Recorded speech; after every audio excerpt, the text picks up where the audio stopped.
na pinangunahan ng Iglesia ni Cristo, maging ng ilang lider ng ibang relihiyon sa iba't ibang probinsya. Nagpasalamat din sila dahil pinangunahan ang isang kilusan para tawagan ng pansin ang mga namumuno sa pamahalaan na unahin ang kapakanan ng mamamayan. Sinabi ni Ginoong Angel Dizon Jr., Executive Minister ng United Church of Christ in the Philippines o UCCP sa Dicop Samal sa Davao del Norte na personal siyang lumahok at nagulat siya sa dami ng dumating para sumama sa National Rally for Peace. Dito, sumali ako kasi nakita ko yung vision na dapat tayo magkaisa. Ano man ang religion mo, wala yan. Importante magkaisa tayo. Puro mo tayo Pilipino. Importante, tulungan natin ang bansa natin na magkaisa tayo.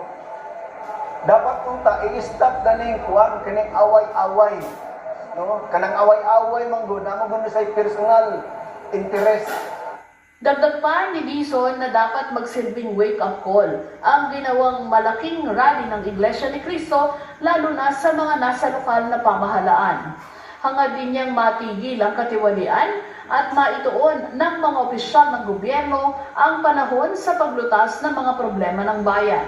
Ang wish ko sana, mawala na yung corruption, yung mga bilihin, gusto natin kapayapaan, walang gulo. Wake up man ito. Kung ang ibang iglesia na walang paki, ito na iglesia na ito may paki para makinabang sa lahat.